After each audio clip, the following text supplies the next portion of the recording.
Cabin mate 24 hours study hall and work space mobile app download చేసుకుని ఇప్పుడే మీ cabin book చేసుకోండి. Next picture బాగా దొరికే పిక్స్ నావి మీకు మంచి భక్తుడా మా బబ్బులు. ఇష్టం కంపల్సరీ కాదు, మనకు స్పిరిచువల్గా మనకు ఇప్పుడు మనకు బ్యాక్గ్రౌండ్ ఏమీ లేదు అంటే భగవంతుడు దేవుడు అలా అని కాదు. భక్తి ఉంటుంది, ఇది అన్నీ సమానం, అదే ఎక్కువ ఇది ఎక్కువ అన్నీ చేసుకుంటాం. ఒంటి నిండా టాటూలు ఉన్నాయి, మీకు అలవాటా? బాడీ ఫుల్గా ఇష్టం. బ్యాంకాక్లో ఉన్నారు కదా కొన్ని ఇయర్స్, అక్కడ అలవాటు చేసుకున్నారా? లేదు బ్యాంకాక్ అని కాదు, ముందు నుంచి అంటే నాకు చిన్నప్పటి నుంచి కొంచెం డిఫరెంట్ అంటే మా ఫాదర్ పెంచే విధానం ఎట్లా అంటే ఇప్పుడు స్కూల్స్లో చిన్నప్పుడు ఎలా అంటే అందరు చిన్న కటింగ్ చేయించేసి సింపుల్గా, మా ఫాదర్ అలా కాదు స్టైలిష్గా ఉంచేవాడు. ఓకే, చిన్నప్పటి నుంచి డ్రెస్సెస్ సెన్స్ అది ఇంకా అదే అలవాటు అయిపోయింది. ఓ సూపర్. నెక్స్ట్ పిక్చర్ గీత రాంబాబు, పాపం రాంబాబు చనిపోయాడు తెలుసు కదా. అవునవునవునవును, ఈశ్వర్లో చేసిన రాంబాబు.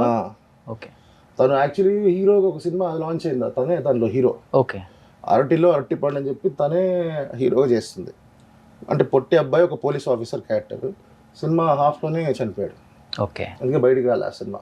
నెక్స్ట్ పిక్చర్ ఇది సేమ్ పంచవతి కాలనీ. ఓ అదే, దానిలో నేనే లీడ్ రోల్. ఓ అంటే ఒక అమాయకుడు, ఒక కాలనీ 5 ఫ్యామిలీస్ మధ్య జరిగేది కామెడీ, కంప్లీట్ కామెడీ జోనర్. నేను లీడ్, నాకు ఆపోజిట్ షరియు డిటెక్టివ్. నేను అంటే ఆమె డిటెక్టివ్ ఏదైతే చేయాలనుకుని వర్క్కి వెళ్తుంటుందో నేను కామెడీకి వెళ్ళి ఆమెకు సపోర్ట్ చేస్తుంటా తెలియకుండా. నెక్స్ట్ తాత నానమ్మ క్యారెక్టర్ దాంట్లో.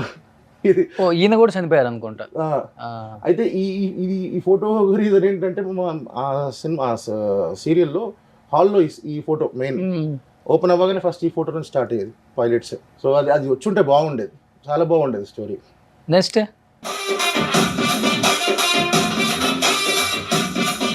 సో ఇది last year Rakshabandhan. So actually ఇప్పుడు ఈ ఇయర్ మా సిస్టర్ లేదు.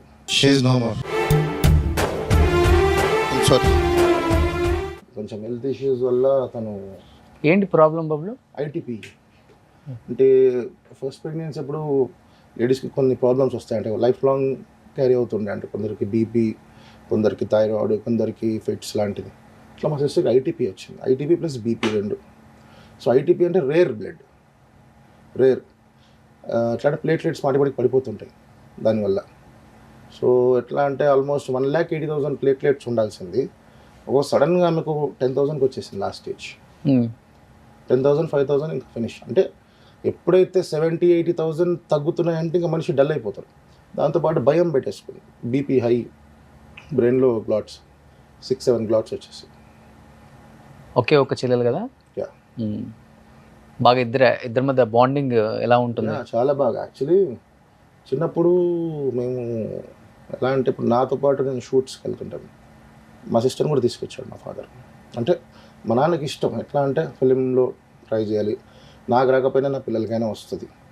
ఇప్పుడు యాక్చువల్లీ నాకు రావడం కూడా కారణం ఏంటంటే ఆయన ఏదో షూట్కి క్యారెక్టర్ ఆర్టిస్ట్కి వెళ్తే నన్ను తీసుకెళ్ళి రెడీ చేసి, సండే ఉంటే ఆ రోజు అప్పటికప్పుడు భార్గవ ఆర్ట్స్ వాళ్ళు ఇట్లా రేపు ఒక అబ్బాయి కావాలబ్బా 5 సంవత్సరాలు అంటే ఇక మా అబ్బాయి పనికొస్తాడా అంట తీసుకొచ్చాడు. అట్లా వర్కౌట్ అవుతుందని చెప్పి మా సిస్టర్ని కూడా చిన్నప్పుడు అంటే బిఫోర్ 11 years వరకు నాతో సెట్స్కి వచ్చేది. సో తను కూడా వాళ్ళ స్కూల్లో డ్యాన్స్ ప్రోగ్రామ్స్ అయితే నేనే డ్యాన్స్ కోరిగా మనకి వచ్చిన డ్యాన్స్ నేర్పించేవాడిని. సో బాగుండేది, మంచిగా ఉండేది. కానీ ఇక టైం జరిగిపోయింది. ఎన్ని రోజులు పట్టింది బయటికి రావడానికి? అంటే ఇద్దరి మధ్య అంత బాండింగ్ చిన్నప్పటి నుంచి. అంటే నేను మా ఫాదర్తోనే స్ట్రాంగ్ అయిపోయా చాలా. నేను అదే చెప్తున్నాను, ఇంత సడన్గా నేను కెరియర్ రన్నింగ్లో ఉన్నప్పుడు బ్రేక్ బర్త్డే అంటే బ్రేక్ అంటే అన్యాయం అనొద్దు, నాకు ఆఫర్స్ వచ్చినాయి. ఆ మైండ్లో ఉండిపోయాను. ఎట్లా అంటారు ఇలా అయిపోయింది ఏంటి నాకు సడన్గా అంటే ఇప్పటిదాకా ఏం తెలియదు. ఫ్రీ మైండ్తో పెరిగాను, టెన్షన్స్ లేవు, అన్నీ ఏమన్నా మా ఫాదరే. స్టార్టింగ్ స్టేజ్లో సినిమా చిత్రం తర్వాత డేట్స్ అడ్జస్ట్ అవ్వకపోయేది. గొడవలు అంటే మీరు కొందరు మాటలు మార్చేస్తారు, మేనేజర్లు కోడేటర్ ఇచ్చిన డేట్లు ఇచ్చి మళ్ళీ క్యాన్సిల్ చేసి వేరే ఇచ్చి మనం తెలియక వేరే వాళ్ళకి ఇచ్చేసుకుంటాం. అట్లా కొంచెం ఇవైనాయి స్టార్టింగ్ స్టేజ్లో. ఒకరోజు ధైర్యం షూట్లో తేజ గారు అన్నారు, ఏంట్రా మొహం మార్చుకొని డల్గున్నామండి. ఏం లేదు సార్ చెప్పు అంటే అట్లా డేట్స్ది టెన్షన్ అంటే భయం పెట్టేసుకున్నాను. ఒకరన్నాడు, నువ్వు వదిలే, మా నాన్నతో అన్నాడు, నువ్వు కూడా ఇంకా డేట్స్ నువ్వు చూడకు, నేను మేనేజర్ని పెడతా. అమ్మిరాజు గారిని పెట్టాడు, నరేష్ వాళ్ళ అన్నయ్య.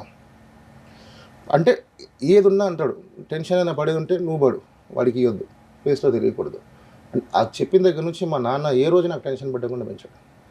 అసలు ఇంత టెన్షన్ లేదు, ఫ్రీ మైండ్, ఏదంటే అది అట్లా అని చెప్పి ఫ్రీగా వదిలేయడం కూడా స్ట్రిక్ట్గా ఉండే, అంటే ఒక ప్రాపర్ ఫ్రెండ్లీగా ఉండేది. ఇప్పుడు మా నాన్న అనేవాడు, అరే నేను ఫ్రెండ్, నీ ఫాదర్ కాదు, నువ్వు నాతో ఫ్రెండ్లీగా ఏదైనా షేర్ చేసుకో, నీకు ఏదైనా నేను ఓపెన్గా చెప్తా, సిగ్గుపడకు, ఇలాంటి స్టేజెస్. సో అతనితో అంత ప్రాపర్గా ఏదన్నా ఇట్లా ఉంది ఇది సిచ్యువేషన్ ఉన్నా నేను చూసుకుంటా, ఇది జరిగి సడన్గా తన సిక్కే చనిపోగానే ఇంకా నాకు నెక్స్ట్ మొత్తం 8. చెల్లెల కన్నా ముందు చనిపోయారు నాన్న? ఫస్ట్ ఫాదర్ 12లో చనిపోయాడు, సిస్టర్ లాస్ట్ ఇయర్. నా ఇష్టమైన నాన్న, ఇష్టమైన చెల్లి, ఇద్దరిని ఒకేసారి కోల్పోయావు కదా. అదొకటి. మళ్ళీ ఇంకొకడు, ఇదే మన లాస్ట్ టైం సుమన్ టీవీలో చెప్పా వాడి గురించి. మా డాడీ వాళ్ళ సిస్టర్ కొడుకు, చిన్నోడు, వాడు ఎక్కువ మా ఇంట్లోనే పెరిగాడు మా తమ్ముడితో పాటు. పింటూ అని పేరు. వాడు టాటూ ఆర్టిస్ట్. వాడు టాటూ ఆర్టిస్ట్ అవ్వాలనేది నేను స్టార్ట్ చేశాను, నేను అవుతా అని చెప్తే ఇక వాడు నేర్చుకొని మొత్తం ప్రొఫెషనల్ టాటూ ఆర్టిస్ట్.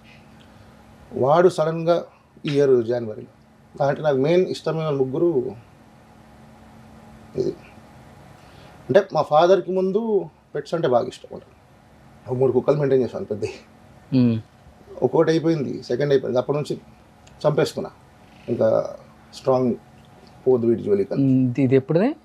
చాలా చిన్న, మా సిస్టర్ 8 months, ఓకే, నేను 5 years. అప్పుడు ఏదున్నా నాకే చెప్పేది, ప్రాబ్లం ఉంది అంటే నేనున్న టెన్షన్ పడక. అంటే మా డాడీ ఉన్నంత వరకు ఒకటి, మా డాడీ ఇదైన తర్వాత ఇద్దరం ఇంకా నాకు ఒక స్టేజ్ వచ్చిన తర్వాత నన్ను పక్కన పెట్టేసి మా సిస్టర్తో ఎఫెక్షన్ ఎక్కువ మా ఫాదర్కి. ఓకే. డాడీ సినిమాలో చిరంజీవి గారు ఆ పాప ఎలా ఉంటారో అలా వాళ్ళిద్దరికి.